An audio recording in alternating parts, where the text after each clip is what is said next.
So we should be recording now, and we're doing the Wednesday evening review session for the week 16. I can't believe that we're already at week 16. So we're going to look through the digestive system and the male and female reproductive systems in terms of the exam 4, and then you have the practical 4 for this week as well. So I'm just quickly going to show a couple of things that I kind of in a general announcement kind of a way want to do. So we'll talk a little bit about the exam 4 and just practical stuff in general. So it's the second last week of the semester. I can't believe that we're this far already.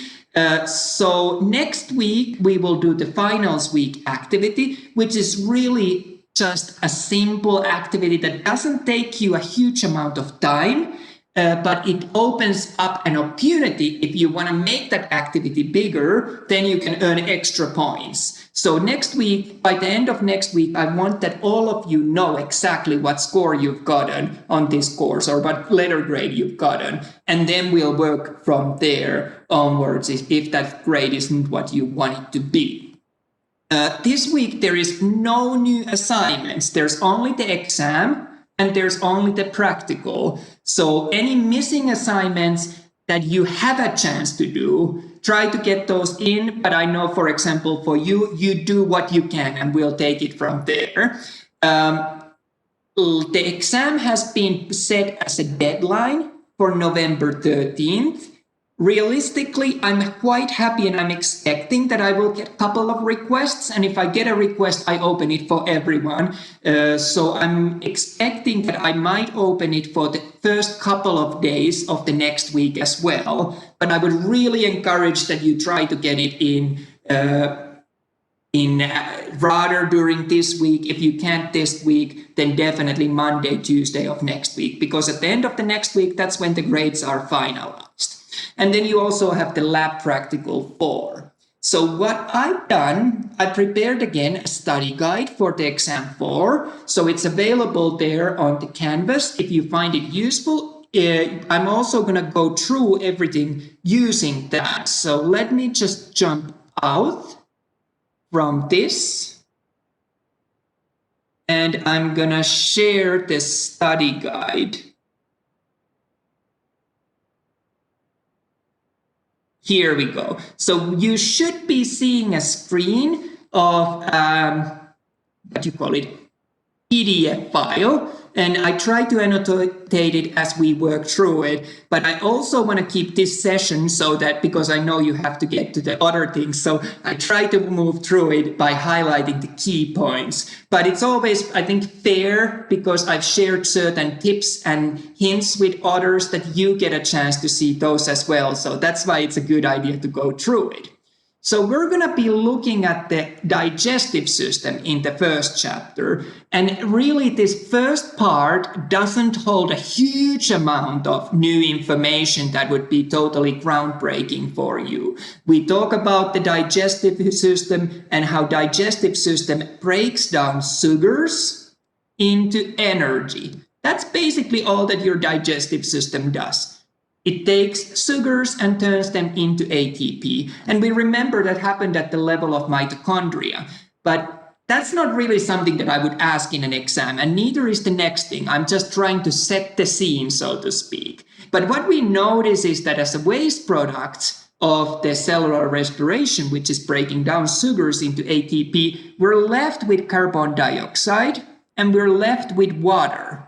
And we need to find a way to get rid of those. And the way to get rid of those was through transporting them as a carbonic acid in the cardiovascular system in the blood, and then breathing those out. So we breathe out the bicarbonate and we urinate out hydrogen ions. So that's the links between the system. But there is not a single question about these, I think. But the big idea is that you see that the systems work together.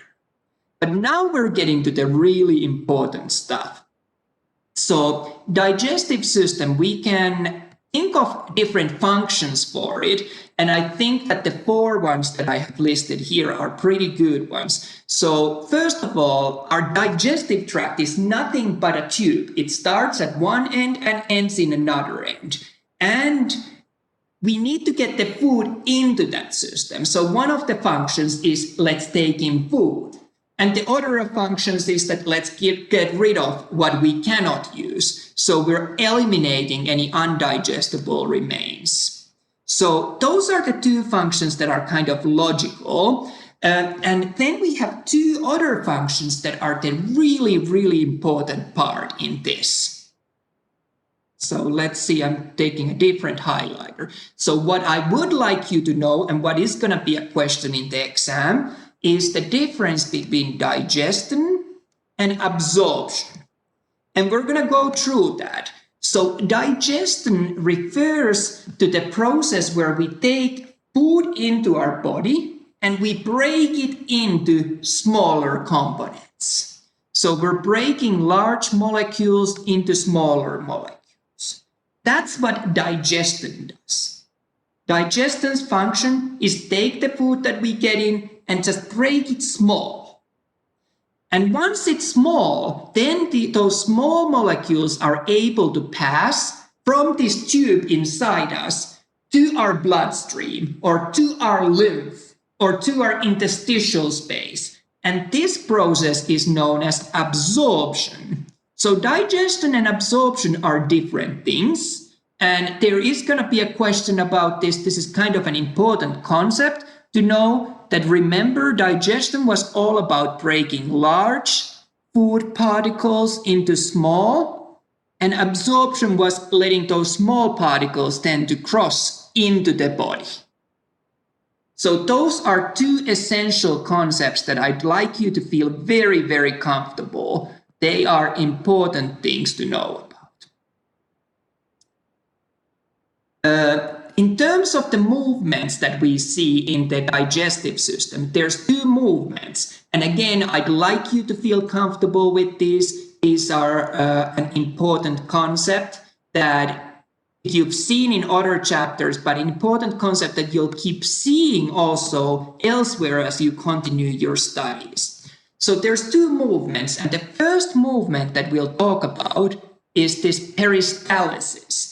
And how I explained peristalsis during our classes was that it's like you would take a toothpaste tube and squeeze from the very end and then squeeze right next to that and next to that and next to that and next to that. And that way you're moving the material onwards. Perfect. On that tube. So what peristalsis does, peristalsis is actually capable of moving materials along the digestive tract. And on the diagram that I've drawn there, it would be moving to this direction. So peristalsis really is the muscles around this tube causing the food matter to move ahead. And it can be against our gravity as well. So often we think that food just magically goes downwards. No, you could be standing on your head and food would still move from your mouth to your stomach and then to the very exit point as well. So that's the peristalsis. It's thanks to the muscles squeezing the food so that it moves to a certain direction. The other kind of movement that we end up seeing does not actually move materials to any direction. This movement, or this kind of a movement, is known as segmentation. And segmentation, I've drawn a diagram there as well. What segmentation does is almost like you would be taking this toothpaste tube again and squeezing it from the middle and then releasing, squeezing it from the middle and releasing, squeezing it from the middle. Well, initially some might squirt out, but eventually it won't do any good. It won't move the material to any direction. So all that segmentation does is that it breaks down the material that happens to be right in that spot. That material gets squashed. And it also helps to mix the material on that side, right where it squeezes and right next to it.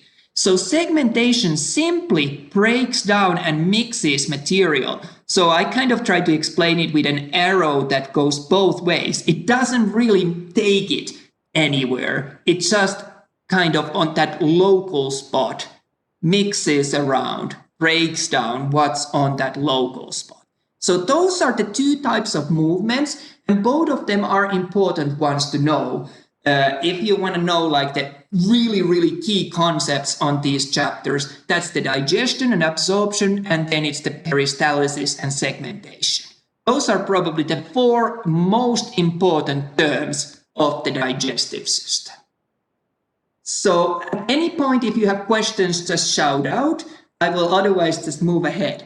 The other thing that we noticed with the digestive system was that there's always similar tube that goes through our digestive tract. It doesn't matter at what part of the digestive tract we are, there's always 4 layers there. And those 4 layers start at our mouth and end up at the anus where stuff comes out, but it's still throughout the entire tract, those 4 layers. At parts, this tube gets bigger, at parts it gets smaller, but we always see the 4 layers. Sometimes a term that we use instead of a layer in the language of medicine is a tunic, tunica. So that's just why I've added that word there. But that's really not the most important thing to take away. What's important is that you're able to spot these 4 layers that we'll talk about.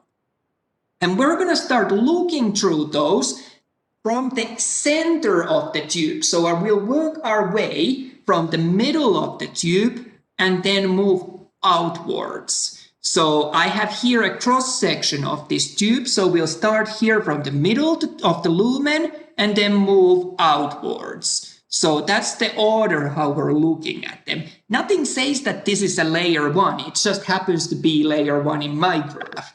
But someone could consider them in other order. So the first layer that we see is called mucosa. That's a mucosal layer that's right inside the tube. And mucosal layer is the layer that's in a direct contact with the material that passes within the digestive tract.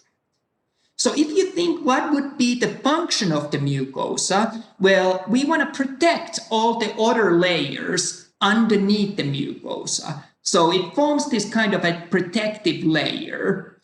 In addition, it is through this mucosal layer that material gets absorbed into the body. And it also is a layer that secretes stuff. So we'll see that there's going to be glands. The glands are actually located in the next layer, but the glands have openings, and those openings open up to the mucosal layer. Does that make sense? Yes, roughly. Perfect. Then we are ready to move on to the next layer. And the next layer that we see is called sub-mucosa. I love anatomy and physiology because the terms, if you learn one term, you'll be able to work out the others. So sub-mucosa is the layer underneath mucosa. So you'll see that it forms this second layer that we're going to see. And this layer is where there's a lot going on. So we end up finding that it is within this layer where most of the glands are located. So I'm drawing a gland here. This gland would produce some kind of a secretion, and it has a duct that then opens to the mucosal layer. But the gland itself is located within the submucosal layer. So that's what the submucosa does. There's also 2 other things that we end up finding within the submucosal layer. Well, submucosal layer contains a lot of blood vessels. So this is really rich in terms of the vascular supply that comes in there. So that's why I'm drawing these red squiggles. They're trying to demonstrate blood vessels that run within the submucosal layer. And in addition to the blood vessels, we also end up noticing that a lot of nerves run in there as well. So there's nervous supply within the submucosal layer as well. So it's the layer that's able to sense, able to feel a lot of things. So we've covered 2 of the layers, and now we get to the layer that actually is the thickest layer of everything, pretty much always. We're going to be looking at the muscular layer. And it turns out that the muscular layer is divided in two parts. And you'll notice that the first layer of the muscular layer that we see here, that is circular. So these muscle fibers go around the tube. Like we looked at the process of peristalsis and segmentation. These are the muscle fibers that do that, the circular layer. In addition to that, we end up finding that we also have longitudinal muscle fibers. So these are also muscles, but these run out on an outer layer, and they run, if this is the tube, they run along the tube to the same direction as the tube. So they're able to pull the tube to be shorter or longer. That's what they do. But really the big message there to know is that there's two kinds of muscles, inner and outer, circular and longitudinal. But there is always a but in these stories. And the but on this story is going to be that there is a third kind of layer, but we only find it in stomach. This oblique layer of muscle fibers is only present in the stomach. I can zoom in if that helps. So what stomach does, stomach is really a holding sac that mixes food and other material in there. So we're adding a third kind of a layer that runs in this kind of an oblique plane. So that allows the stomach to really mix everything inside it. And the final layer that we will see is gonna be the fourth layer, which is known as serosa. So serosa is made of connective tissue, and what serosa does, it anchors this digestive tract to its site. So it makes sure that the digestive tract remains or stays in the location where it's supposed to stay. So that's what the serosa layer does. It's connective tissue and it keeps the digestive tract on its location. So those are the four layers of the digestive tract that are seen in all parts of the digestive system. Does that kind of make sense? And don't let me interrupt your writing. I see you nodding the head. So if there's anything at any point you want me to slow down or you want me to speed up, you just let me know. But those four layers, mucosa, sub-mucosa, muscular layer, and serosa, are the layers that we see in all parts of the digestive tract. The next thing, and this is not an important thing that I would really expect you to know a lot about. It's something that I mentioned because I think it's a good thing of me to mention it. But do I think it's the most important thing? No, I don't. So we've talked during this course about many structures and said that they're either retroperitoneal or they're intraperitoneal or they're subperitoneal. So we've described their location in relation to the peritoneum. So that's why I'm showing that. So peritoneum is something that I think you should have covered during your BIO201. So it was when we discussed that the abdominopelvic layer is lined by this layer of serous membrane, and this serous membrane keeps the structures in their place, but in addition to that, it also separates part of the abdomen from other parts of the body. And the way I was explaining this morning to the morning class was that I don't know if you guys have gone for a lot of cruises.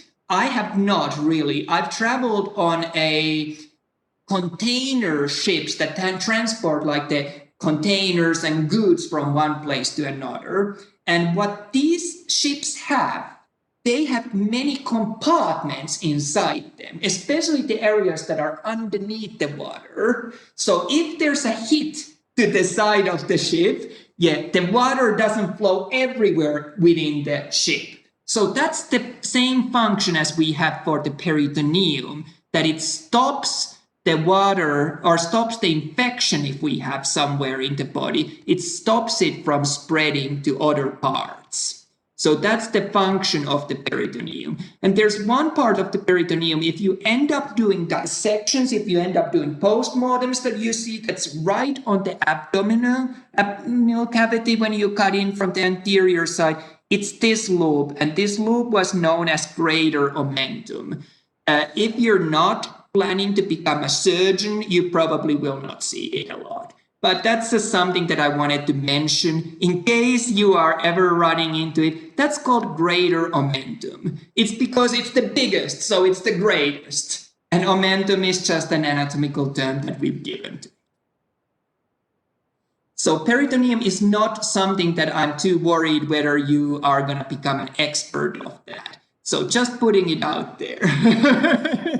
No, I'm still thinking about going to vet school if I stick around. You never know. And I tell you, no. I just look young. I'm actually pretty old. So let's have a look of the nervous system control of the digestive system. This is probably the easiest and quickest nervous system control that you'll ever see. So you remember when we talked about the autonomic nervous system? Well, in the autonomic nervous system, there we had two branches. And one of those branches was sympathetic nervous system. That's when we were running away from a danger, fight or flight responses. Well, in those responses, really your digestive system is put down. You digesting food really does not matter if you're about to die. You're fighting for your life. But when the parasympathetic branch of autonomic nervous system is activated, that's when your digestive system works the hardest. And since we just had the Thanksgiving, I'm going to use that as an example.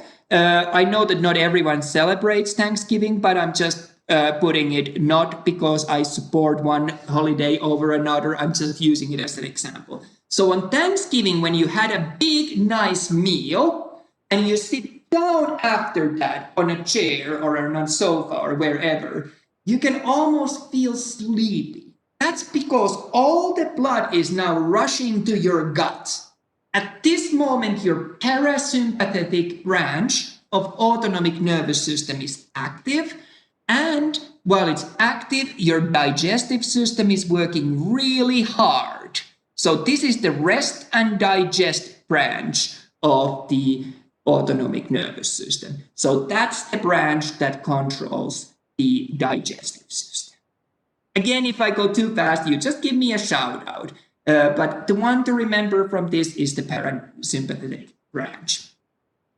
The other thing that kind of relates to what I just said was that we get a lot of blood coming in to the abdominal area. So we notice, and I'm going to do a little bit of a drawing here, and it's not going to be the prettiest drawing, but bear with me. And if it makes no sense, I'll draw it again. So this is supposed to be a liver.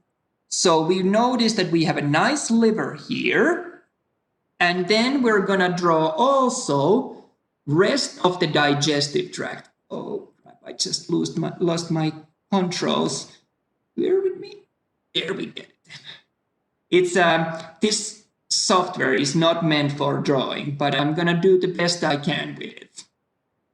Let's get the pen out. So we're seeing here, and again, we're gonna go through these structures again. Esophagus coming down, and then we have our stomach.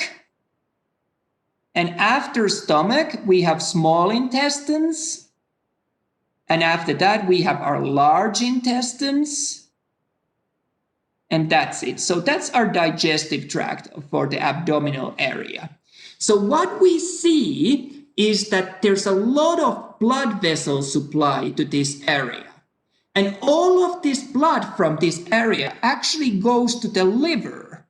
And you might ask, why on earth does it go to the liver? Well, I'll tell you in a second. But first, I want to say that what's important is that we get a lot of blood supply here because it's the blood that's going to pick up that energy those nutrients, all that good stuff from the food that when we absorb those small components. Well, your body is silly. Your tissues in your body are stupid. So if you give body a lot of energy, what your tissues do, they say that, hey, we've got all this energy, let's go crazy and have a party.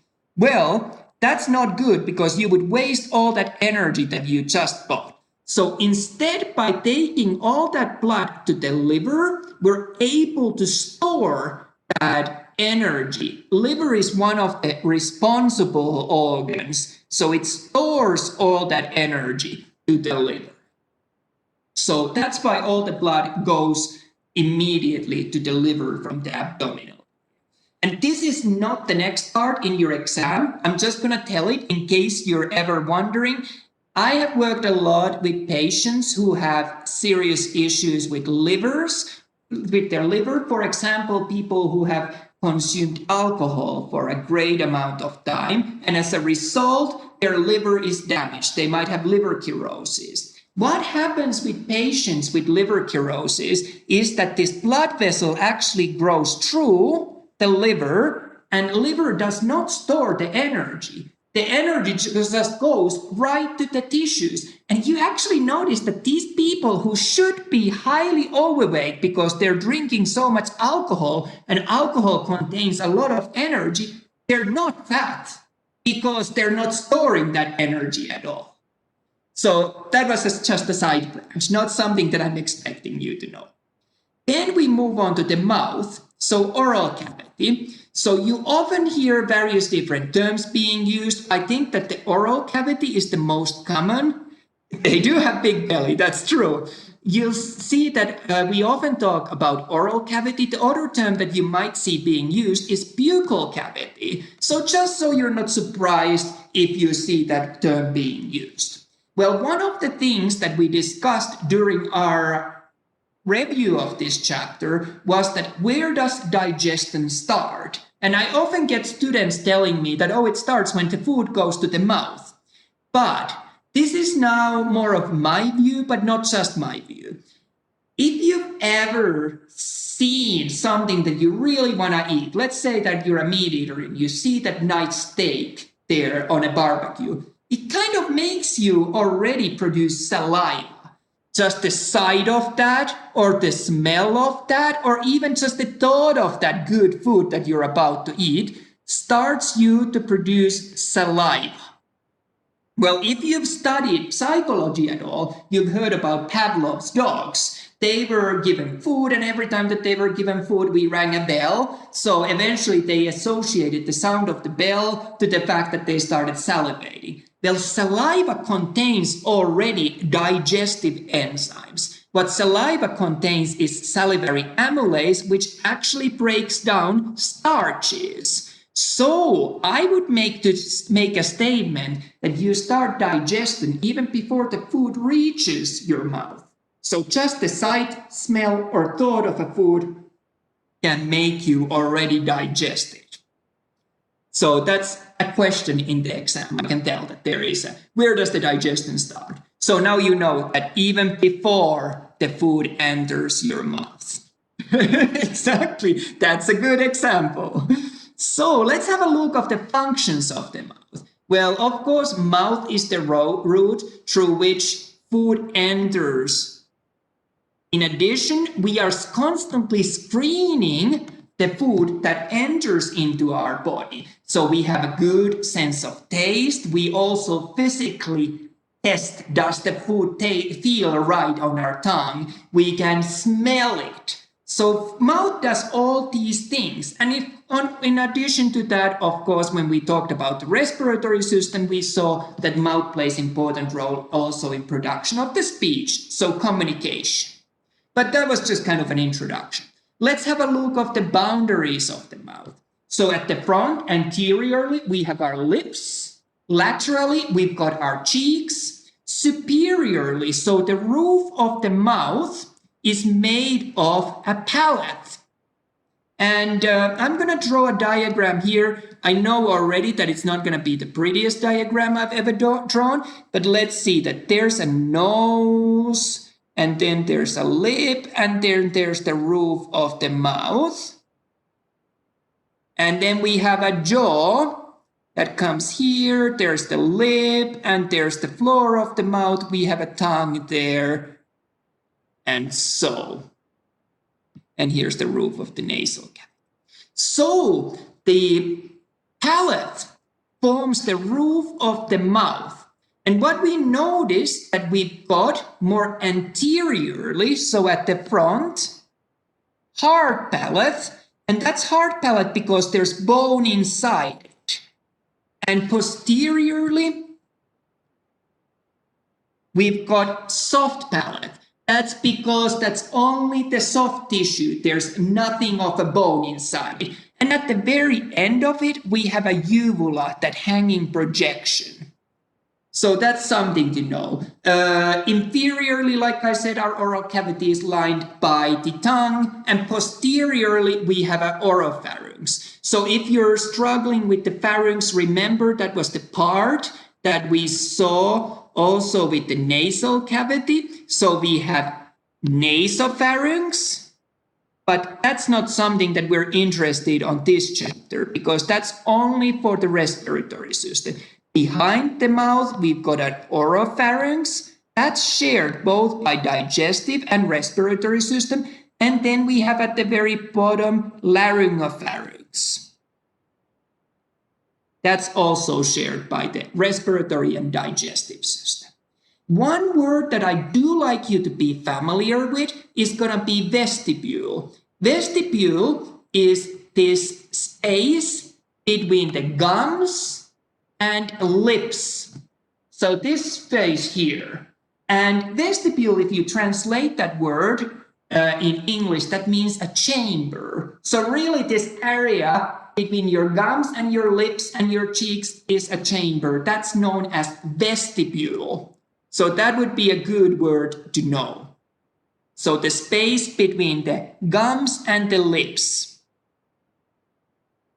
Vestibule. And I have a nice diagram here of the mouth. So all this space between the gums and the lips, this would be vestibule. Both on the superior, exactly, that space, you got it. So it does look like a chamber.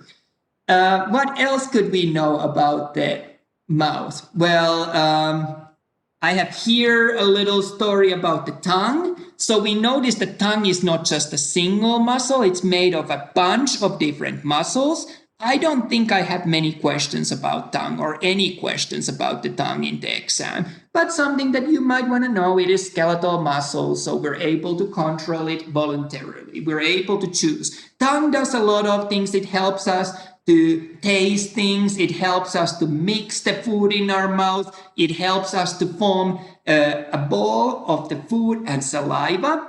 And it helps us to also swallow the matter. So this is a term that, or initiate the swallowing. This is a term that I do like us to be able to recognize. So once you take food into your mouth and you physically break it down, and you mix it with saliva, we no longer talk about the food. We talk about bolus. And how I remember this is that I think of bolus is this ball-like structure or ball-like lump of food mixed with saliva, and it's easy to swallow. So rather than talking about the food that you swallow, we talk about bolus. So if you've ever eaten dry cornflakes, they're very painful to swallow. So that's why we have saliva. Once we break them down and mix them with saliva, they become a ball that's easy to swallow. They are bolus now. So that's a term that you'll keep seeing. In terms of the tongue, couple of structures that we want to notice from it. I'm looking here on this picture of the tongue from upside down. We've got anterior side here. We've got posteriors here. So front is facing downwards and back is facing to the upper side of the screen. That's like a person that's looking down. Well, this tongue will have various different kinds of projections on its surface. These little pumps, small rounded projections, they are known as papilla. Papilla is the name for these small rounded projections on the surface of the tongue. We already discussed about the uvula. So that was the hanging projection at the back of the mouth coming down from the soft palate. I will come back to that in a second. Okay, so that was the uvula. You got it. Don't push it. Most people get a gag reflex. And then one more thick structure that we have not discussed yet, which is an important one, is frenulum.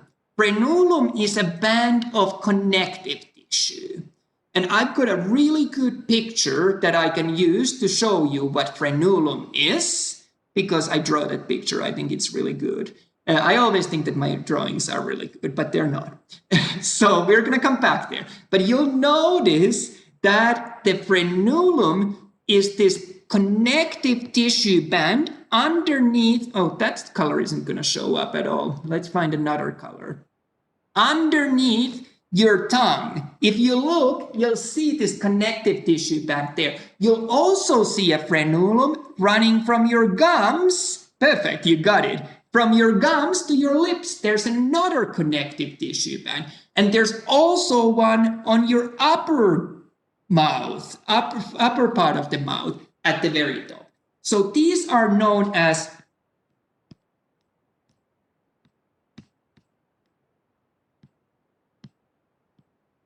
frenulum. The importance of frenulum is that we might need to cut a frenulum if the baby has trouble with latching. So that's something where we might use it. The other thing, when we're going to be talking about salivary glands, I'm going to be using frenulum as one of the anatomical landmarks. So that's another reason why we want to know that structure. But let's go back to where we were. So we've covered all the structures to note from there, and now we get to the salivary glands. So saliva is important because saliva helps us to do many different things. Saliva helps us to form this nice bolus, moisten the food so it's easier to swallow. It also helped with the salivary amylase to break down starches. It also cleans the mouth. So if you've ever heard that after eating we should do chewing gum, that's not really based on the idea that the chewing gum would grab stuff out of our mouth. It's based on the idea that chewing the gum makes our mouth salivate, and that saliva is going to clean our mouth. Well, let's have a look of the salivary glands. Yeah, that's kind of a mind trick when you realize that. Let's have a look of the salivary glands. So we're going to have major extrinsic salivary glands, and then we have minor salivary glands. These minor salivary glands are within the oral cavity, and we're not going to talk about those. But we're going to talk about these major salivary glands. They're going to be important for us to know a little bit about. And I always try to make my life simple by coming up with mnemonics, if I can. So I'm going to give you a few, but they're not the best ones. And you don't have to know them. If they make no sense to you, don't use them. They're just how I learned them. So first salivary gland that we're going to look at is going to be parotid salivary gland. And to me, parotid salivary gland sounds a little bit like a parrot. So pirates have a parrot sitting on their shoulder, and where the parrot would be is where your parotid salivary gland is going to be located. So it's right next to the ear, above the masseter. So it's this gland that we can sometimes feel even here. And parotid salivary gland, we can get actually cancer within the parotid salivary gland. The thing with that is that it can overgrow, and it's not really easy, or it's not hard to get into there. We can just remove the skin and get there. And it would be easy to nip away parts of it. But there's a facial cranial nerve running right through it, the cranial nerve number 5, and that makes operating it really dangerous. Because if you cut that nerve, all of your half of the face will drop. There will be no action of the face whatsoever. So that makes the salivary gland of the parotid salivary gland kind of difficult. Well, what causes this? So the cancer of the salivary gland, is that what you're meaning? Yeah, so we can have cancers in pretty much any tissues, but usually it's the tissues that would be dividing a lot. So cancer is nothing else but cell cycle gone wrong. So this cells keeps dividing, and it just doesn't stop. And because the salivary gland is one of those glands that has a lot of cell division, it's prone to become cancerous. But it's not super common cancer, but it is one of the cancers that we see. It's easy to access. So we would also notice if you would have that, it would quickly start showing signs. It would start looking weird. So I don't know if there's any other cause. Cancers in general, if you're exposed to a lot of radiation, if you're exposed to a lot of UV radiation, if you are just in environments that aren't good for you. So if you're working in a nuclear power plant and get exposed to nuclear radiation, things like that. We actually end up finding that people who fly on airplanes for a living or travel a lot, they have a higher chance of developing cancers because the clouds filter some of that solar radiation away from us. And when you're in a plane, actually all that solar radiation can come through to the roof of the plane. So they get cancers. Also, astronauts who go to the space, they get a lot of cancers. So when they come back to the Earth, it is pretty likely that sooner or later they will have a cancer because they've been exposed to so much of that solar radiation. Well, parotid salivary gland has a duct and it opens up next to the second molar on the upper jaw. So it runs all the way back there. And the other thing that I do want to highlight, and there is a question in exam about this, parotid salivary gland produces serous secretion. So serous means a watery, liquid-like secretion. So it's very fluid, very liquid secretion that parotid salivary gland does. Then let's have a look of the next salivary gland. That's going to be submandibular. So, oh, I didn't mean to do that. Sorry. Now it should work. So, submandibular salivary gland. Again, I can't believe that I can't get this to work. Let's try once more. This looks better. Only thing, I lost my tools. Now I'm back. So, submandibular salivary gland, that kind of gives us a clue where it's going to be. It's within the mandible. I don't necessarily agree that it's underneath the mandible, like the word sub would suggest. It's actually within the mandible. So inside this mandible, that's the submandibular salivary gland. And submandibular salivary gland has an opening and it opens up next to the lingual frenulum. And we just talked about that frenulum. So it opens up right next to here, this spot. Let me get a pen. That's black. So submandibular salivary gland opens up here next to the lingual frenulum. And secretions from the submandibular salivary gland are going to be a mixture of both serous and mucus secretions. So it's kind of a mix of two. And finally, the last one for us to have a look of is going to be sublingual salivary gland. So lingual, tongue, sub underneath. So it's located underneath the tongue at the floor of the mouth. So let's take a pen and draw it here underneath the tongue. And it has actually many ducts. It opens up to many places within the oral cavity. So I'm just going to add the duct of the submandibular since I drew over it there. Otherwise, it's going to bother me.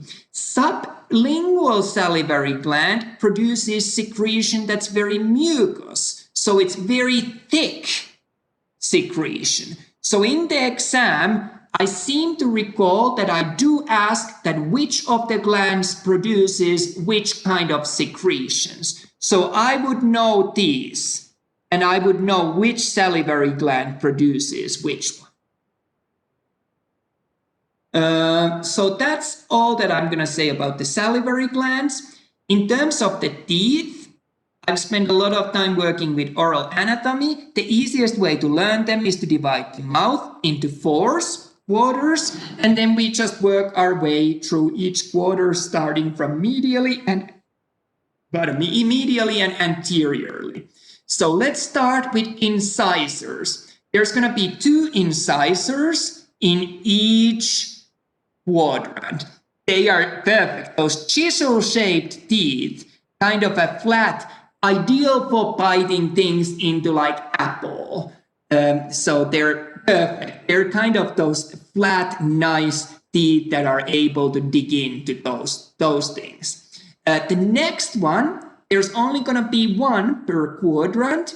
That's going to be our canines. And if you think of those, when you look at them, they're these really sharp teeth here, and they're ideal for tearing things, such as tearing meat and so on.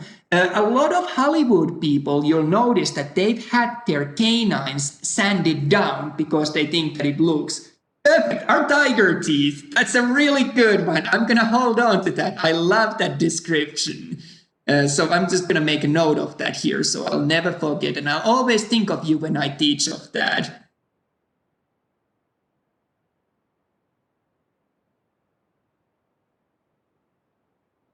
So our tiger teeth are our canines. So they're ideal for tearing stuff. Then we're going to have a couple of premolars.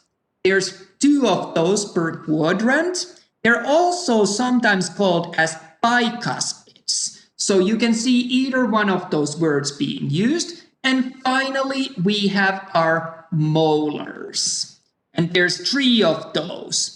And the reason why I didn't describe what premolars do, it was because I first wanted to discuss what molars do. If you look at a molar, they're kind of these flat from the surface and broad from the surface. So it's ideal for putting stuff on them and then crushing them.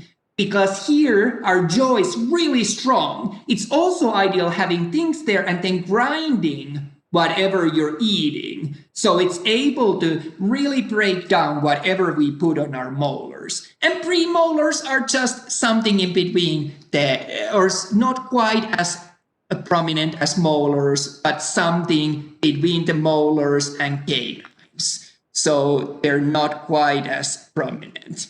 Aesthetic teeth. I like that. That's a good one. I like that. So that's our teeth. And then I also quickly discuss with you guys that if we look at the cross section of the tooth, the part above the gum is known as crown, and part below the gum is known as root. And the crown contains enamel, which is one of the hardest, if not the hardest, materials in our body that covers all of the teeth. And we see those toothpaste ads telling that, oh, protect that. Well, that's because that's protecting the dentin underneath it, which forms the bulk of the teeth. And dentin is actually fairly porous and fairly easy to break. So that's why we want to protect our enamel. And finally, in the middle, we've got our central canal. So that's where the blood vessels, nerves, and all other stuff runs inside the teeth. And if you need to get a root canal, for example, it is within here where we end up sticking that long needle. And for example, if you get a tooth pain, it is likely that there's a hole developing in your teeth, in the crown and the dentin, and we're about to get in to the central cavity. So we're wanting to protect that. And finally, the tooth is anchored to the jawbone, to the socket there by cementum and periodontal ligament. So they hold the tooth on its socket. So that's all I have to say about teeth, and I'm not meaning to rush us. I just kind of keeping on the timeline. If I go too fast anywhere, just let me know. So we talked about the pharynx earlier on. I draw that diagram of the face. So we're not going to be really interested about nasopharynx. We're simply looking at oropharynx and laryngopharynx. So on this diagram, we saw that the oropharynx was this part behind the mouth, behind the oral cavity. Here.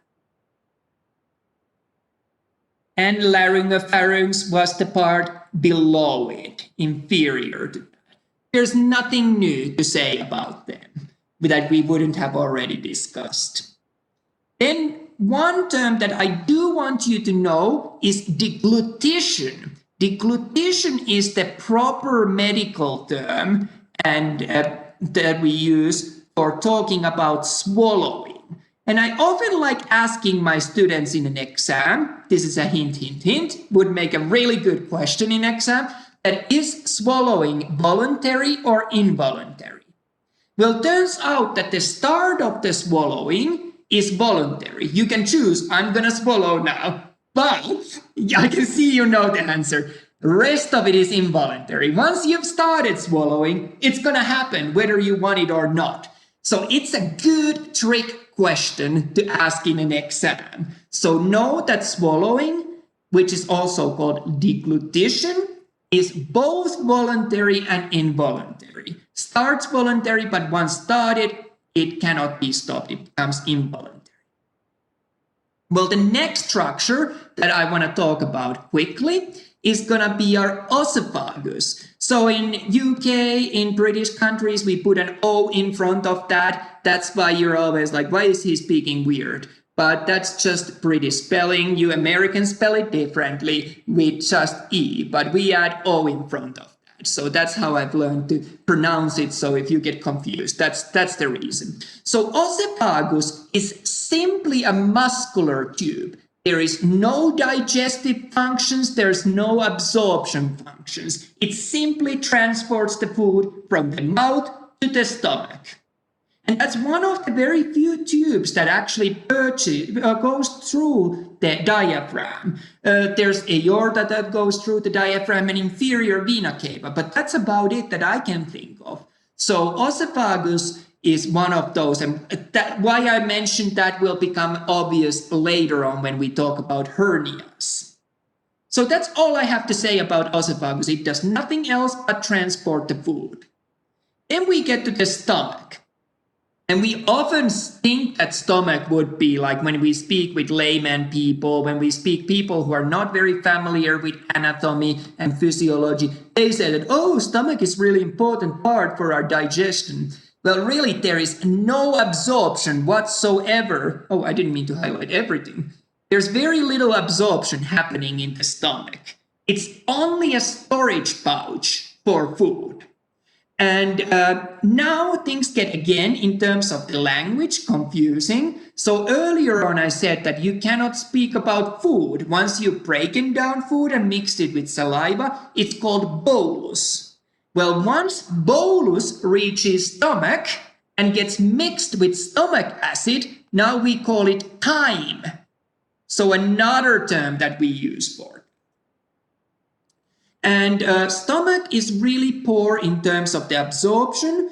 It really is just holding the stuff in it. And you'll notice that stomach can shrink and expand a lot. And that's thanks to these larger than really villi, larger bumps on its wall called rugae.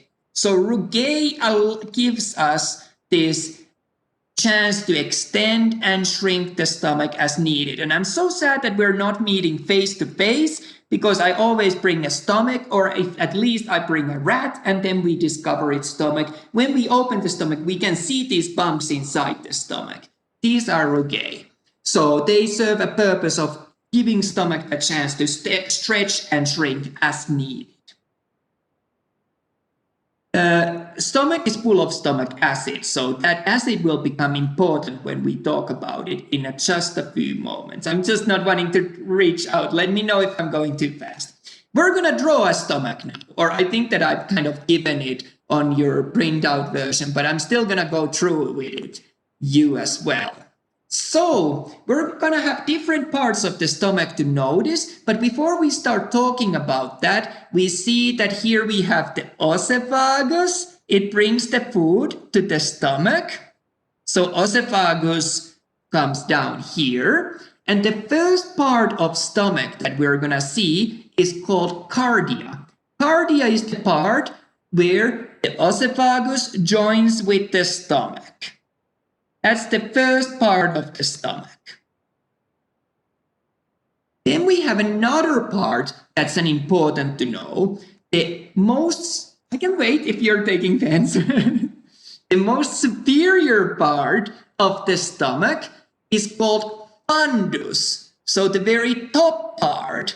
And fundus is always, when we talk about anatomy and physiology, a top part of something. The reason why I'm highlighting the fundus with the stomach is that if you have any air in the stomach, this is where the air will build up. It's higher than where the oesophagus joins. So we often end up seeing air in there. Then we have largest portion of the stomach is gonna be body. So most of the stomach is going to be the body. And the most distal part of the stomach, so the last part of the stomach, if we follow the direction of material through the stomach, is going to be our pylorus. So pylorus is this very last part of the stomach that we see. And pylorus can be divided in further parts, but at this course, I'm only expecting you to know that it is pylorus and it's there. There's two more structures that I want to highlight. Well, we're controlling the passage of material in and out of the stomach.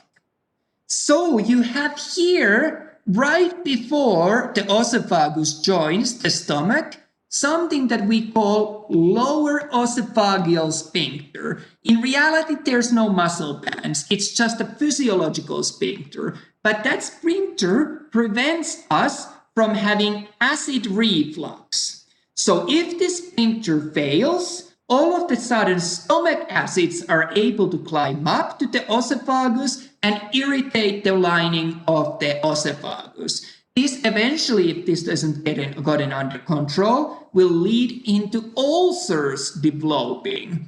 And if you have ulcers and you're not treating them, you're not dealing with this heartburn, you're not dealing with stomach acid reflux, if they're constantly irritated, that can even lead to cancerous tissue developing. So that's the function of the lower esophageal sphincter. And finally, we've got another sphincter at the very end of the stomach. That's called pyloric sphincter, after the term pylorus that's right in front of it. So that controls how much we let materials out of the stomach to the small intestines. Really, I think that those are the most important ones. I've added there, just for the sake of having that mentioned, that I've also added that there's a lesser curvature, so the smaller curve on the medial side of the stomach and greater curvature on the lateral side of the stomach. But not super important terms, but something that I just wanted to mention to you. So we've already talked about acid reflux. The other one that I want to talk about is the hernia. So earlier on, I mentioned that the esophagus has to go through our diaphragm. And if for some reason, so let's draw our diaphragm here. If for some reason, normally it would look like this. We have our esophagus coming in, then we have our stomach, and then we have our small intestines. If for some reason stomach starts to sneak out from this hole that was reserved for the esophagus, then we have a hernia of the stomach.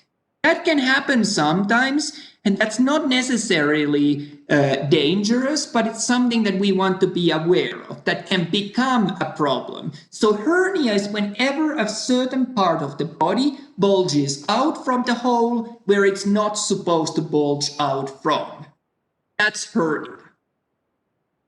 And we might want to deal with it if it's causing discomfort or other problems. So that's all I have to say about the hernia.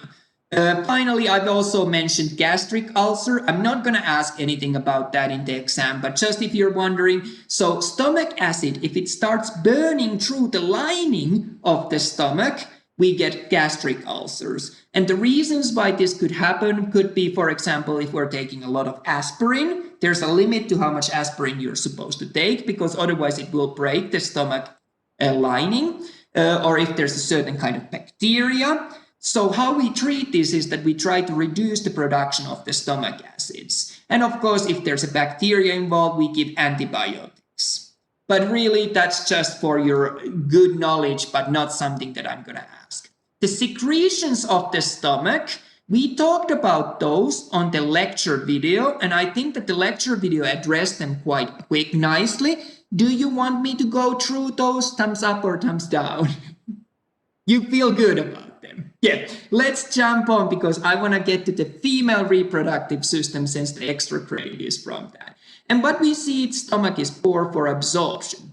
So let's look at the small intestines. So the small intestines are the main site of absorption. Most of the absorption in the digestive tract happens within the small intestines. This is because there's such a large surface area there, but in addition, small intestines has a lower pH than the stomach.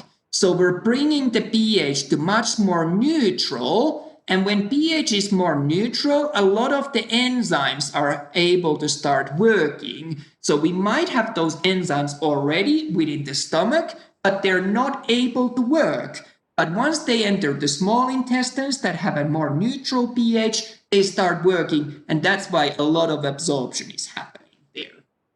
The parts of the small intestines that we need to know are duodenum, jejunum, and ileum. I gave you the mnemonic of DJ ill.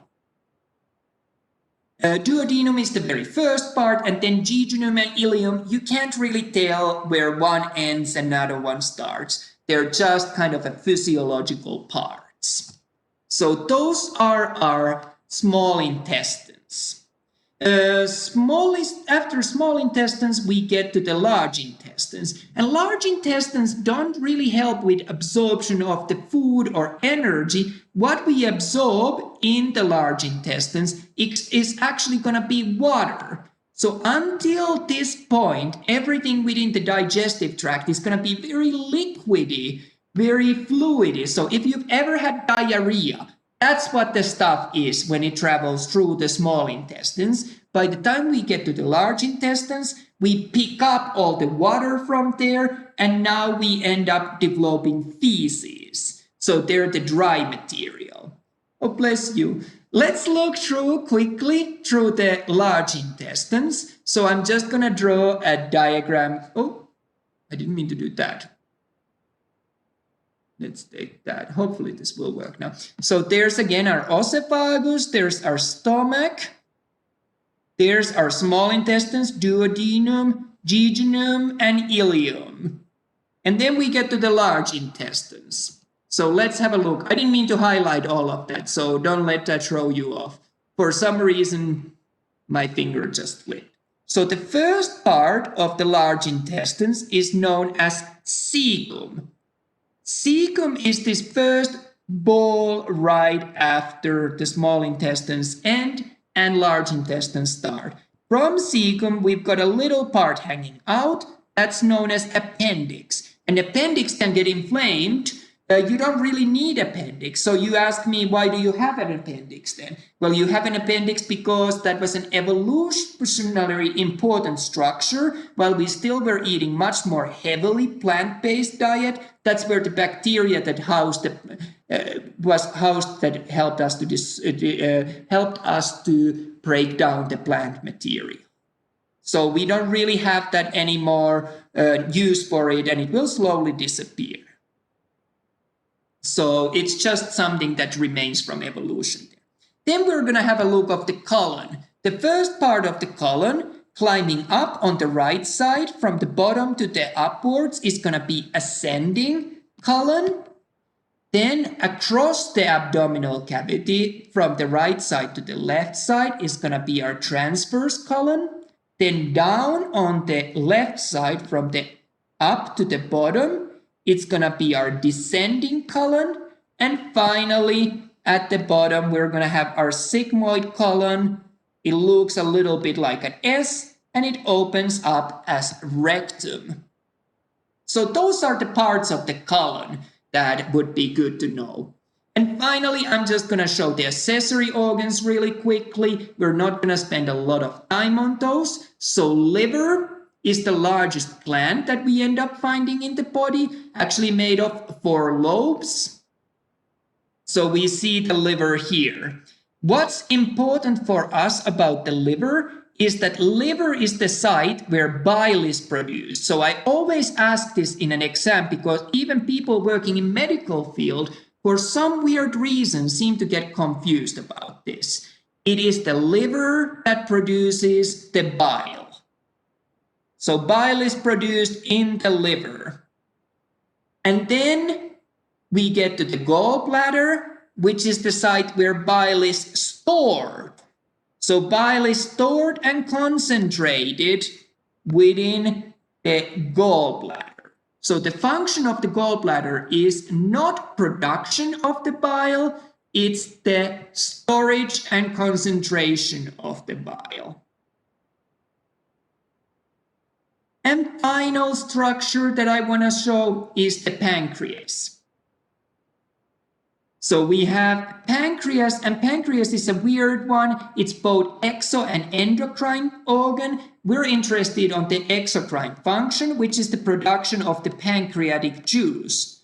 And pancreatic juice was the secretion within the small intestines that brought down the pH. It made small intestines pH closer to neutral after the stomach acid-rich contents entered there, and it neutralized that. So we see our pancreas here nicely. So that's all I have about the accessory organs. And final part that I want to highlight about the digestive tract was the terminology. So we remember food goes in. Ooh, I didn't mean to do that. Food goes into the mouth, but once you mix it with saliva and have mechanically broken it down, it becomes bolus. Once you mix that with stomach acids, it becomes chyme. And once you remove the water in the large intestines, it becomes feces. So those are the order. I have a question in an exam about those, that you know the order of these, you know that which term we use at which order. First we get food. If you mix it, break, and you mix it with saliva, it becomes bolus. If you add stomach acid,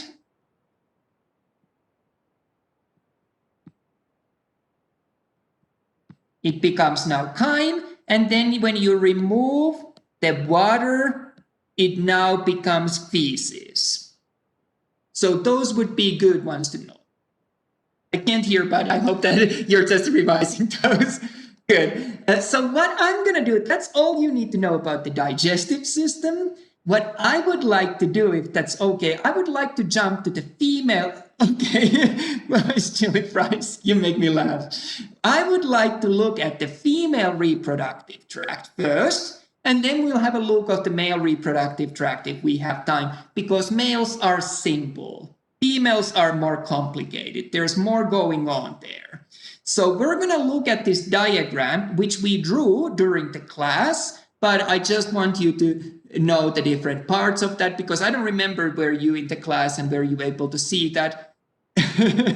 So I'm just going to show what's going on there. So the female primary sex organ is going to be the ovary.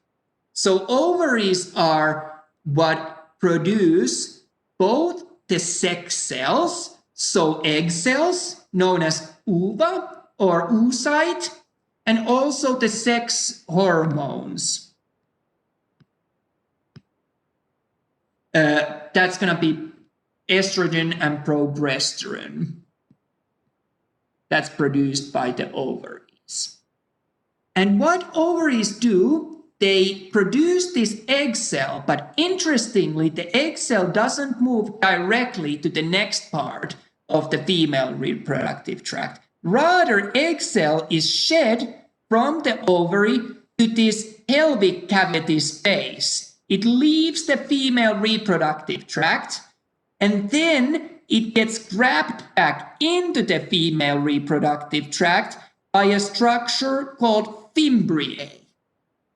The important thing to note here is that there is no direct connection between the fimbriae and ovary. They are physically separated, or anatomically as well separated. They are not in a direct contact with each other. So that's why the egg cell travels around the female reproductive tract for a moment. And it is these fimbriae, which are kind of finger-like projections, that grab the egg cell, then salvage it from the pelvic cavity, and then start to transport it within the female reproductive tract. The next structure after the fimbriae that I want to discuss about is effundibulum. That's a funny word, weird word. Well, basically what we see, what effundibulum is, it's this cone-like structure right after the fimbriae. And this cone-like structure directs the egg cell to the uterine tube or fallopian tube. Both terms are being used interchangeably. The next thing that we're going to do, we're going to look at the uterine tube, the fallopian tube. So let's draw that. And uterine tube is a muscular tube. So we see again peristalsis happening there. Oh, I didn't mean to do that. And that's what transports the egg cell. And we see two different parts within the uterine tube. And one of these parts is going to be really important for us. So first of all, we see ampulla. Ampulla is this longer part. It has a very thin wall. And the reason why, and you look at it, it's kind of wiggly part. Reason why ampulla is important is that this is where fertilization takes place. This is where the egg cell and the sperm meet together. And then we have isthmus, which is a shorter part. It's a straight part, about 2 centimeters long, a thicker wall within this area. So those are two parts of the uterine tube. Now we get to the uterus. Uterus. Let's have a look of the uterus and different parts of the uterus. And we're going to start with fundus. That sounds like a word that we've seen before. Fundus was the top part of the stomach. Well, fundus is the top part. Oh, I didn't mean to highlight everything there. Fundus is the top part of the uterus as well. So fundus is this part. Then the next, I'd say about 2/3 of this of the uterus is gonna be our body. So majority of the uterus is gonna be body. Here, this part. And finally, the last 1/3 is gonna be our cervix. And if you look at it, cervix extends a little bit to the vagina. So this is how we're able to collect the cervical smears, the samples from there. So the last part that we see there is gonna be the vagina. Then we have, of course, also external genitalia, vulva, perineum, and so on. I'll leave those for you to study on your own. Really, probably kind of the important thing to notice here is that we prefer that the egg cell would attach either to the fundus or body, because if it attaches to the cervix, there is a chance that the placenta grows over the opening of the cervix, and then when the baby is being delivered, the placenta rips off and the baby is starved from oxygen. So that would not be great. That doesn't mean that that delivery cannot work out, but we definitely want to be aware of that. So that's why we do early stage ultrasound to notice that is everything going well on that. I also have listed a couple of ligaments. We talked about that during the full lecture video. I don't think I asked anything about those in the exam. It is possible that I asked, but I at least cannot remember that I would have asked.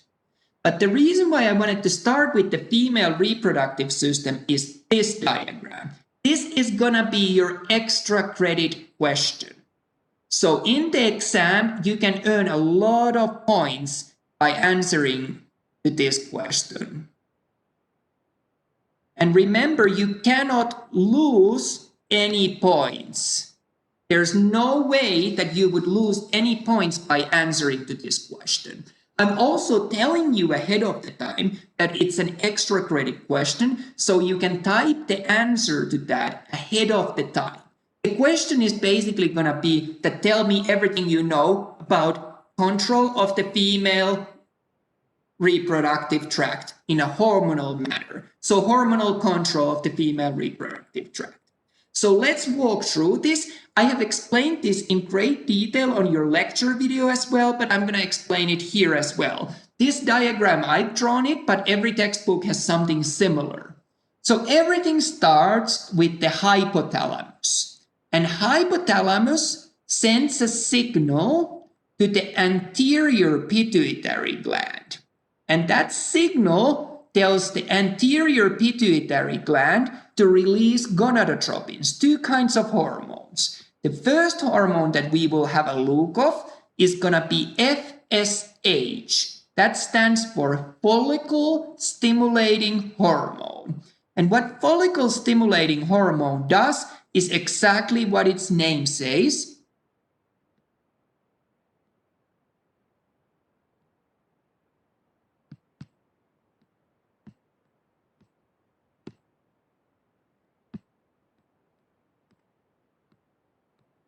It stimulates the development of the follicle. Well, you ask me now, what is a follicle? Follicle is the egg cell and bunch of cells around the egg cell that develop in the ovary of the female. And once we reach about day 13 or day 14 of the female menstrual cycle, there's going to be a surge of LH, luteinizing hormone, that's again from the anterior pituitary gland.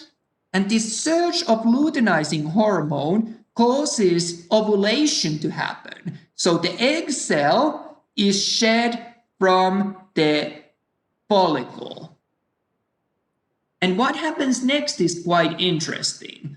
The remaining parts of the follicle become corpus luteum. Corpus luteum is whatever is left of the follicle, and this corpus luteum starts secreting two hormones. First of all, it secretes a hormone called estrogen. What estrogen does, estrogen promotes the thickening of the uterine wall lining. So the wall of the uterus starts to grow nice and thick in preparation of receiving the egg cell there. So we're constantly hoping that we hope that that egg cell gets fertilized. There's going to be a zygote, and we make the wall of the uterus ready for it. The other thing that happens is that the corpus luteum also secretes progesterone. What progesterone does, it makes the wall of the uterus glandular and vascular. So it helps us to produce a lot of these blood vessels within the uterine wall lining and a lot of these glands, again making it nice and easy for the egg cell to attach into. So we're constantly preparing that it's really, really good for that egg cell to go into there. Well, now there's two things that can happen. And we're going to start with the sad version. Let's say that there is no fertilization. The egg cell does not meet sperm. What happens if there is no fertilization? The corpus luteum dies off. It stops existing. And if it stops existing, it will not secrete estrogen and it will not secrete progesterone either.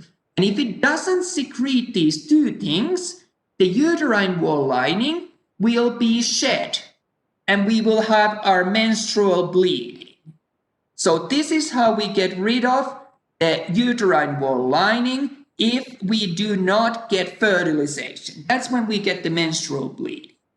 Let's think of the happier case that could happen. Let's think of the case where there is gonna be fertilization. If there is fertilization, the corpus luteum is salvaged. It doesn't disappear. It keeps secreting estrogen and it keeps secreting progesterone, and the uterine wall lining remains. The egg cell is able to attach there and grow there happily.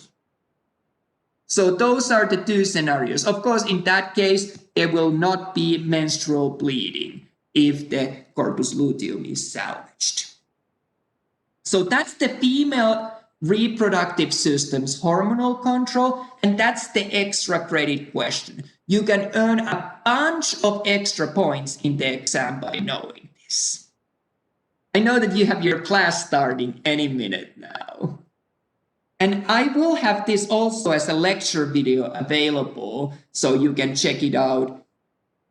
I am asking you guys to write about this. I know it's a lot, but you have that question ahead of the time. You can look at the lecture video and you can look at it step by step.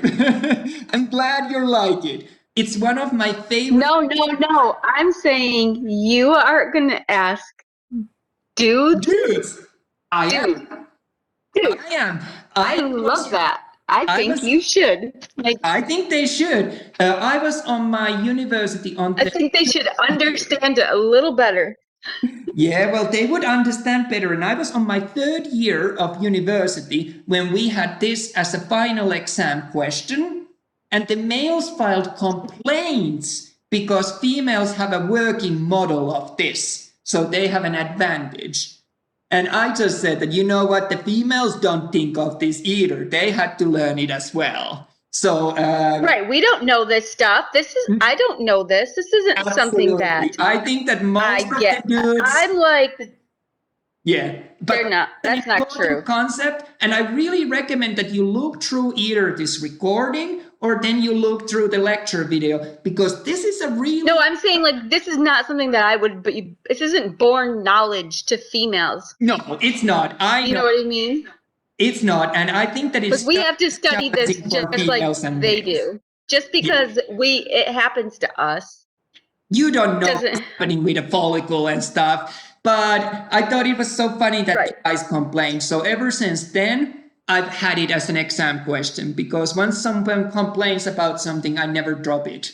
I have a bad tendency of that.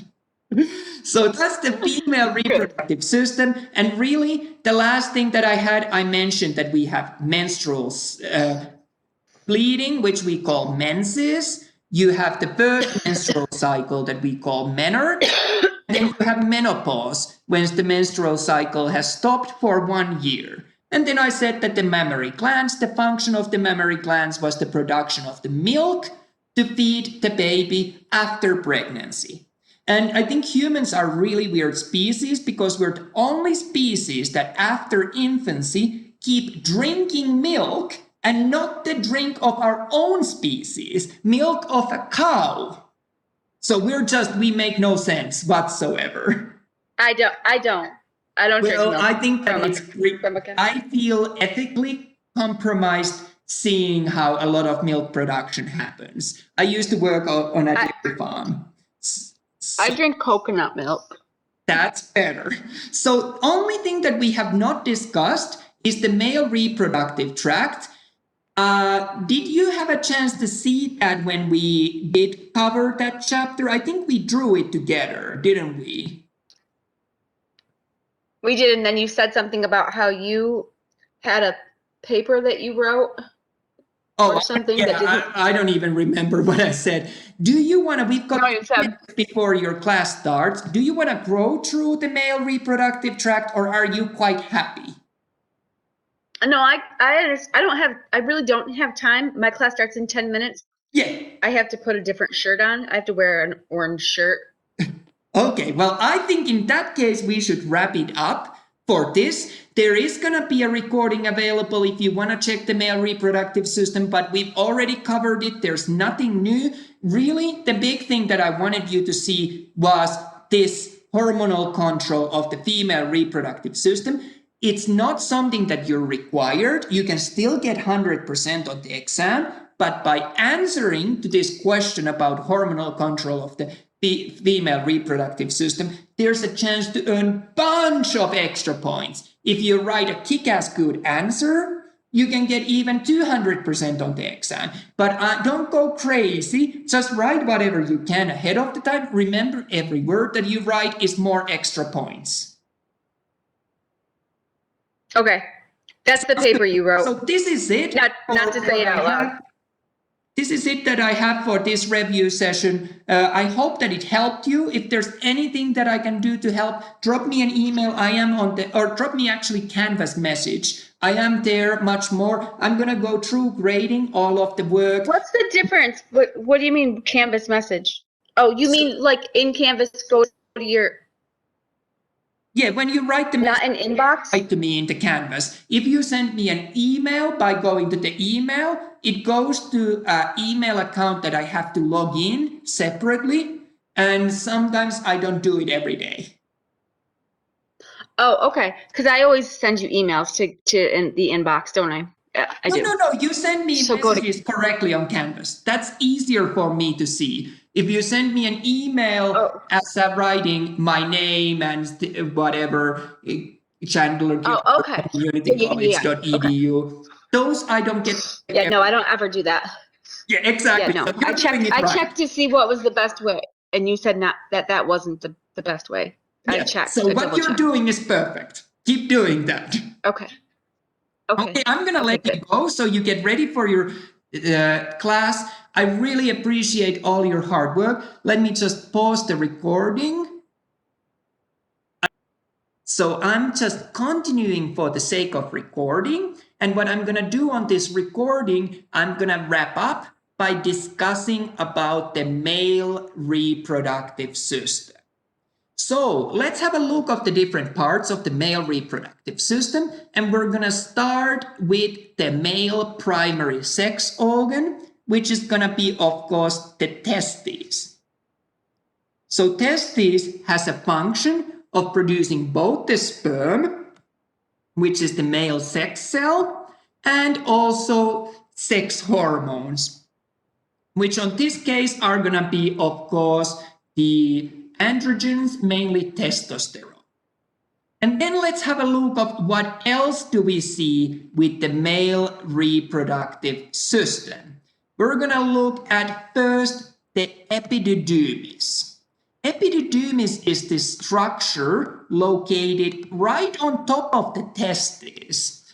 And when sperm leaves the testes, it's not yet ready it still needs to mature, and the sperm goes to mature within this epididymis. In addition, epididymis is a site where we can store the sperm for whenever we happen to need it. So we're storing and letting sperm to develop in the epididymis. The next structure for us to have a look of is gonna be our ductus deferens. Sometimes I see also term vas deferens being used about it. And sometimes I even see a term ductus deferentia being used about it.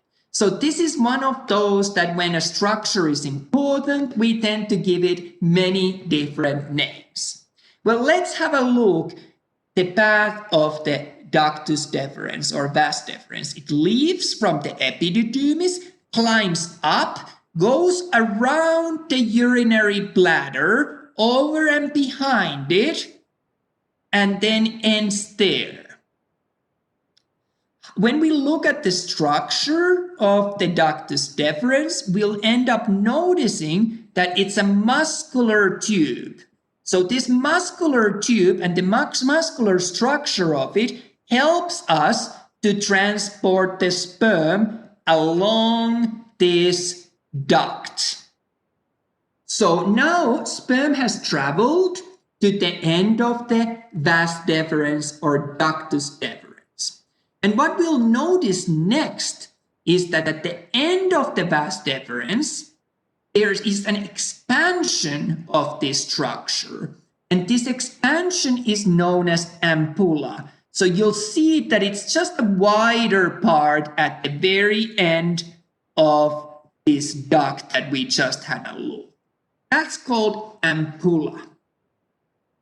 Well, then we have a couple of other ducts that we need to know, and let's look next, ejaculatory duct. So ejaculatory duct is continuity from the ampulla, and ejaculatory duct is only used by the reproductive system. So it's the last part that's solely dedicated for the reproductive system. After that, and I'm going to add for the sake of clarity, just point out that this structure that you see here is going to be urinary bladder. And the urinary bladder now empties to the very same duct that's seen within the reproductive system. So the remaining of this duct system that we're going to be seeing is going to be urethra. And we saw urethra when we discussed on the chapter about the urinary system. So let's have a look of the urethra. So it starts here at the bottom of the urinary bladder, joins with the ejaculatory duct, and then travels all the way to the end of the penile opening, the opening at the end of the penis. So that's our urethra.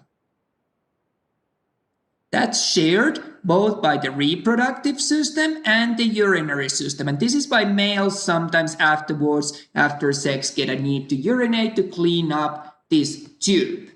So those are all the ducts that we need to know. And we're going to have now 3 glands that I want to talk about with you especially.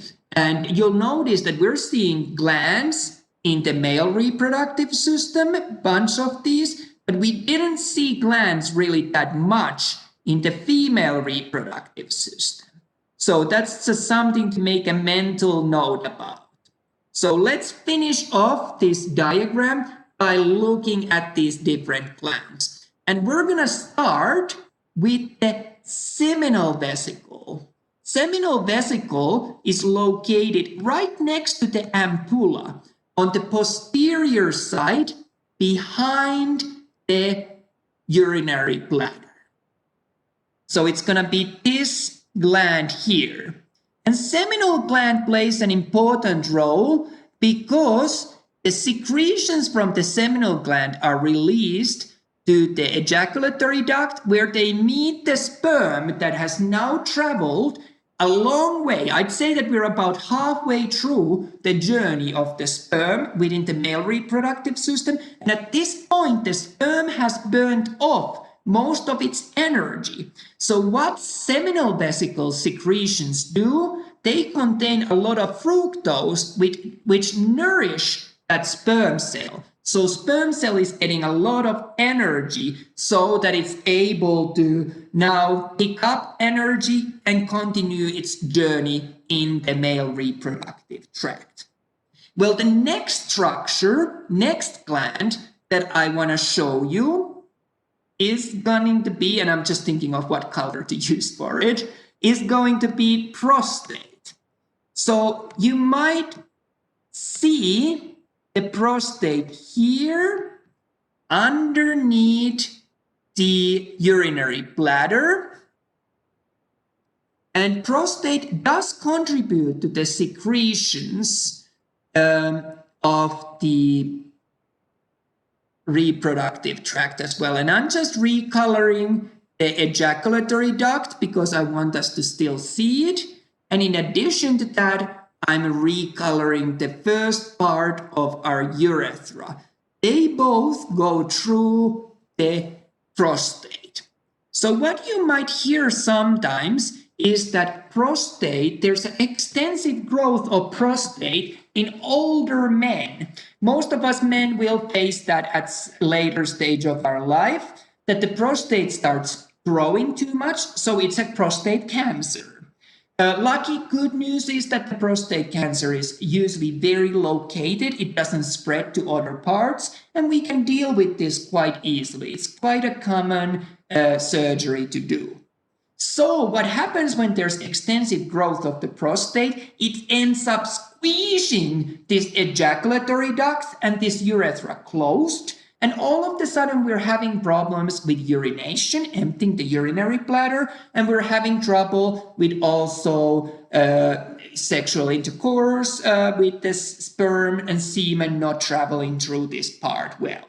Well, what we can do, we can either remove the prostate altogether, or we remove a slice from it, and that releases these two ducts, ejaculatory duct and urethra, so that they can work well again.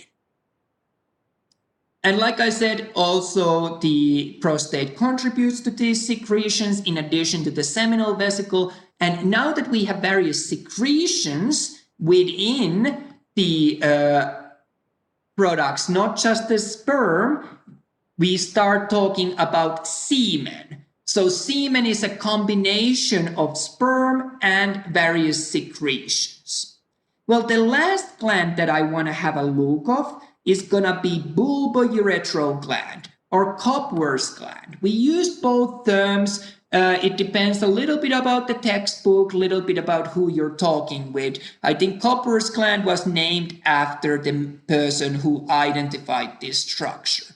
So this gland is located here, and it releases secretions in response to the sexual stimulation. So it adds to the semen. And then semen travels down the urethra out from the male reproductive tract. The last two structures that I will add here, but we're not going to talk too much about them. It's just kind of more of a good to know kind of a thing that I'm going to add here. We have erectile tissue, and these erectile tissues are corpus cavernosum and corpus spongiosum. So these are what receives a lot of blood flow during sexual stimulation, sexual excitation, and they harden the penis so that it's now easier to insert it into female reproductive tract. And we get the sperm further down into there. So that's the male reproductive tract, what to know about that. And the last thing that I have to mention here about that is, first of all, I have a couple of words about the scrotum. So scrotum is this sac where our testes are located. So I'm going to add the scrotum onto this diagram. And the reason why our testes are within scrotum, which is this sac hanging outside the body, is that for sperm to develop, the temperature needs to be about 3 Celsius degrees cooler than what it is inside the body, than what the core temperature of the human body is. So by having the testes within the scrotum, we're able to have ideal temperature. If it gets cold, the dartos muscle and cremaster muscle lift the scrotum and testes up closer to the male body and keep the testes nice and warm. Then I want to mention a couple of words about the structure of the sperm. So let's draw a sperm cell here. First of all, we have the head part of the sperm. Well, the head part of the sperm contains the genetic material, so the DNA that we will pass to the egg cell.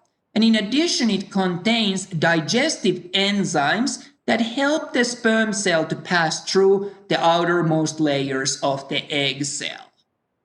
So passing that through, that is going to be a challenge, and that's made possible thanks to these digestive enzymes that we have within the head part of the sperm. In addition to that, we have a midpiece of the sperm. This midpiece contains a lot of mitochondria, which helps with the production of the ATP.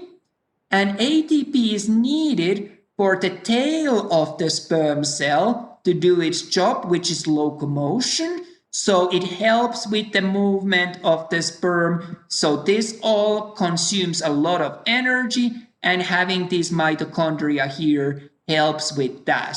So now you can see why this fructose secreted during the male reproductive tract. Here, if we go back from our seminal vesicle, why it was so important, that gives that extra boost for the mitochondria to produce more energy for the sperm to do its job, which is to swim around.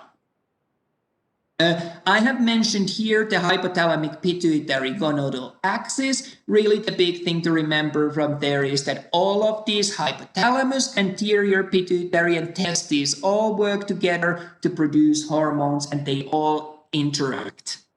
In terms of the last diagram that I have provided here, I have shown the testosterone amounts throughout the lifetime of a male. So before birth, there's a surge of testosterone. This is involved with the development of the male characteristics. Then a slight surge right after birth, and then it remains fairly constant low until the puberty, when the testosterone amounts surge up and remain high until the old age after 60s or so on, when the testosterone amounts start to decrease. So that's about the male reproductive tract. The only thing that I haven't mentioned here was this basic introduction to the male and female reproductive system. So I'm just quickly gonna highlight the key concepts there. Remember the primary sex organ, that was called gonad. So primary sex organs or gonads are for males, the testes, and for the females, of course, the ovaries. Everything else in these diagrams are going to be accessory sex organs. And the function of the gonads is the same for both male and female. They produce the sex cells, and they also produce the sex hormones. And what these are differ between males and females, obviously.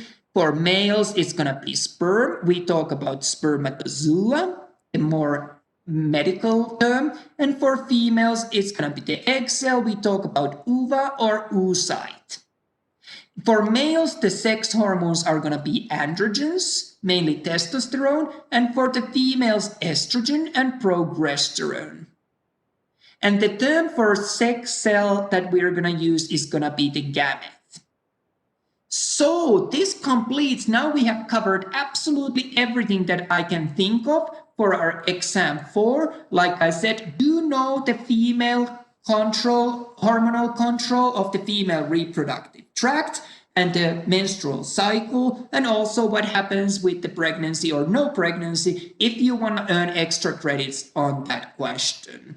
That's something that you can prepare ahead of the time. You can write the answer ahead of the time on a notepad or on a Word, and you can just copy paste the answer as you need it in the exam. But you don't have to do it if you don't feel like it.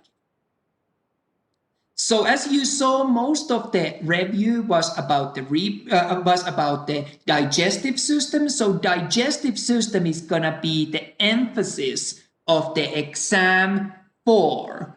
The male and female reproductive system, there's gonna be some questions about those, but not a huge amount. But we end up finding that extra credit question about female reproductive systems, hormonal control. So that kind of balances it off a little bit. That's all I have about this study guide, and we're gonna jump back to our PowerPoint.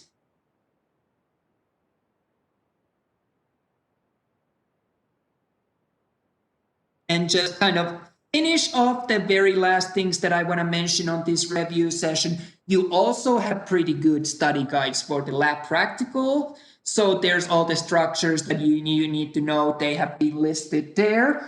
And then remember that you can practice for the practical before taking it. I would encourage you to take the lab practical practice multiple times before you actually do the practical, so that you see all the possible questions that can come up on there. And finally, if they're not already there, I'm going to be uploading handouts from the lecture slides. They're not the lecture slides that I use in my lectures. They're from your publisher, but they're the same content, just in case if that's any help for you. I'm just uploading some lecture videos or review videos. So as soon as they're up there, I'll upload those lecture slide handouts. Like I've said before, I would really hope that you finish off during this week most of the assignments that you're missing. Next week, we're going to wrap up the grades, and that's going to be the end of this course. So I would really like you to send me a message on the Canvas if you like something reopened or an extension, or if I can help with something else like that. Make sure to include the details as well. I didn't mean to say that send me message on Connect. What I meant to say is send me a message on Canvas.